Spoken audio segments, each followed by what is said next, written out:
Hey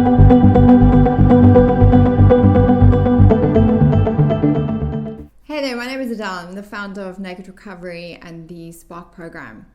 So I wanted to make a video today all about checking to see when your marriage is actually in trouble. So what are the signs of a marriage that is failing, and how do you kind of diagnose that?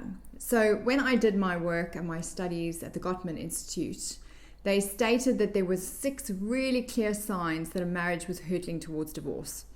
And in my years of actually working in, saving marriages and working in the area of divorce, I can pretty much vouch that this list is spot on. And really what they are, the 6 signs, is firstly, if a couple are in that space where there's a harsh startup. Now, harsh startup is basically when you are starting a conversation in a really harsh tone and you're immediately irritated right from the get-go. The premise being that however you start a conversation is how the conversation is going to go moving forward. So what the harsh startup says is really if you are ladening that conversation with criticism and irritation and you never and you always and you should, that harsh approach is how it is going to continue in that conversation. So when we see that sign, that's not a good sign of where a marriage is at. The next sign is what we call the 4 horsemen. The 4 horsemen are criticism, contempt, defensiveness, and stonewalling. So criticism kind of goes hand in hand with that harsh startup. It's when you're having lots of critical things to say and putting somebody down. You never, you always, you should. And contempt is kind of more of a physical and body language approach. It's kind of that eye rolling and the sarcasm and the irritation that goes with that criticism. Usually when someone's on the receiving end of criticism, contempt, they start to become defensive, and they will kind of become almost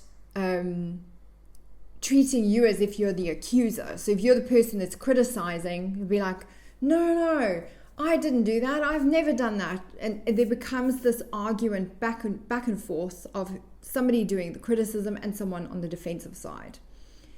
And then sometimes that same person who's on the defensive side will then go cold and not communicate and withdraw themselves completely from the relationship. That's called stonewalling.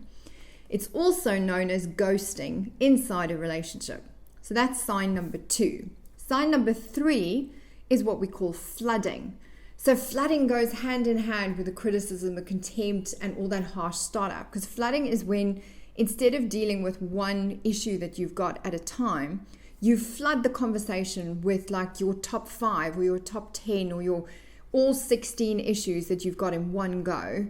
And that isn't really a good sign. If we see somebody just not letting up and they're basically just laying it on really thick, and they're listing all of their complaints and concerns in a single conversation, that's called flooding. It's not an effective approach in communicating inside relationships. The next sign number 4, is when we see really bad body language, like the couple are just really far apart from each other, or there's aggressiveness in their kind of body communication with each other.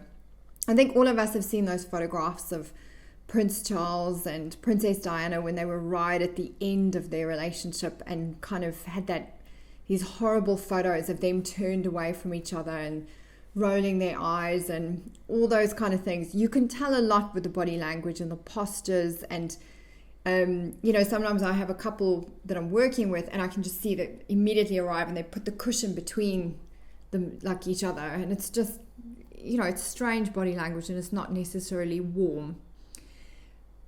Sign number 5 is failed repair attempt. So that's if one, there's been an argument, something hasn't gone well, and then somebody is trying to kind of bring out the olive branch, make things okay, repair the relationship in some way and say sorry, and the other person won't allow it. They continue harping on, they continue flooding, they continue criticism, contempt, or they continue their stonewalling, or they continue whatever their pattern is.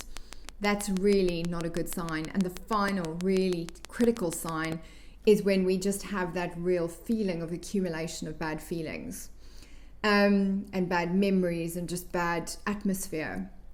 The reality is, in marriage counseling, what you're really looking for is to shift the environment. You shift the environment first before you actually address any of the concerns. So we have to kind of move the couple to a place where, all right, let's actually not talk about your problems. This is not an opportunity for everybody to rant about what's happened. What it is about shifting the environment and shifting the space between the two of these people so that they can actually address the concerns between them. I also really believe within our Naked Marriage program that we are very committed to training and development. So we focus in Spark and in Naked Marriage with training couples on all the different things that they need to learn to have a great relationship. So having an amazing relationship is actually a function of spinning about 27 plates in parallel. And when these things are not spinning in parallel, things tend to kind of really go off the cliff face. And when it really accumulates and your relationship starts moving across what we will call the relationship rift, we start to see these signs that the marriage is actually hurtling towards divorce. So if you want to find out a kind of stock take, a health check of where your marriage is at, definitely come and do an assessment with us where we can go through a really comprehensive questionnaire of your entire relationship.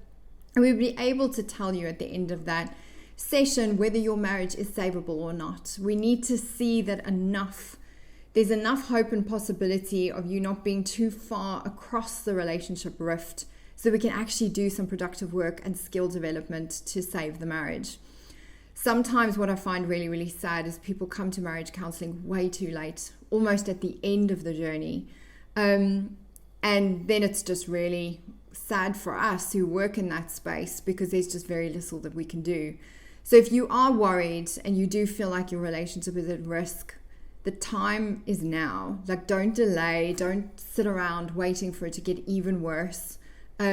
Take swift action, learn the skills that you need to learn to shift the environment so that you can actually work on your issues and come and find out the health of your relationship today. Okay, that's it from me. Get in contact if there's anything else you want to know and we'll make a video on that. Thanks.